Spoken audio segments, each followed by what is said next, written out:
জনাব তারেক রহমান এই সকল ছোট বাচ্চাগুলোকে বাঁচান। ফ্যামিলি কার্ডের কথা বলে ইউপি চেয়ারম্যান ঢুকে পড়েছে এক বাসায়। তারপর সেই বাসায় থাকা ছোট্ট মেয়েটিকে ধর্ষণ করার চেষ্টা করেছে। মেয়েটি খাটের নিচে লুকিয়ে ছিল, তারপর কৌশলে সেখান থেকে বেরিয়ে এসে চিৎকার করে তার জীবন রক্ষা করতে পেরেছিল।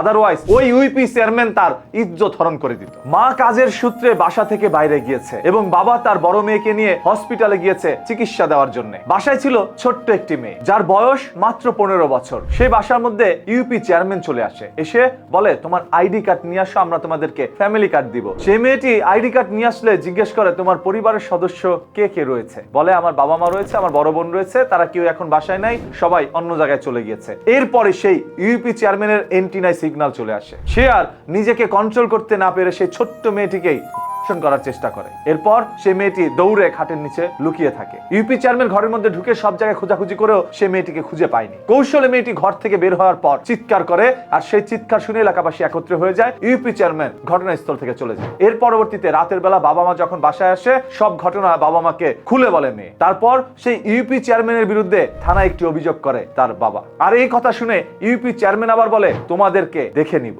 মানে পুরোপুরি দেখতে পারে নাই, তার আগে মেয়েটা চিৎকার করেছে, হয়তোবা শেষবারের মতো তিনি আরো একবার দেখতে পারে। আমাদের সমাজের যে সকল অভিভাবক গুলো রয়েছে, যাদেরকে ভোট দিয়ে আপনারা এমপি মন্ত্রী বা ইউপি চেয়ারম্যান বানান, কাউন্সিলর বানান, সেই সকল মানুষগুলো সব থেকে বড় অমানুষ হয়ে উঠে এই সমাজে। তারা সাহায্যের কথা বলে এইভাবে নারীদের ইজ্জত করে মানুষের সম্পত্তি ভোগ করে। আপনি একটু লক্ষ্য করে দেখবেন 5ই আগস্টের পর বাংলাদেশের কত সংখ্যক রাস্তার ফকির কোটিপতিতে রূপান্তরিত হয়েছে। আমি এখানে কোনো দলের নাম বলতে চাই না, আপনারা শুধু এইটা চিন্তা করেন আপনার এলাকায় থাকা সেই সকল পাতি নেতা যারা 3 বেলা সিদ্ধি খাওয়ার টাকা পেত না, অন্য মানুষের 5 টাকা ধার করে নিয়ে তারপর খেত। সেই সকল মানুষগুলো নতুন নতুন জামা কাপড় পরে, দামি দামি ব্র্যান্ডের জুতো পরে, দামি মোবাইল ফোন নিয়ে, একটি মোটর সাইকেল নিয়ে ঘুরে বেড়ায়। এই নির্বাচনের মাত্র 4 থেকে 5 মাসের মধ্যে এত টাকার মালিক তারা কিভাবে হলো? তাদের তো কোনো ব্যবসা বাণিজ্য নাই। রাজনীতি কি তাহলে একটি ব্যবসা? এই ব্যবসার মধ্যে গেলে কি মানুষ রাতারাতি কোটিপতি হয়ে যেতে পারে? কি এমন রয়েছে রাজনীতির মধ্যে? আমি সেটা জানতে চাই। নির্বাচনের আগে চরিত্রবান ব্যক্তিগুলো সুযোগের সন্ধানী যেন আমাদের সামনে সবসময় সাধু সন্ন্যাসী হয়ে থাকে, কিন্তু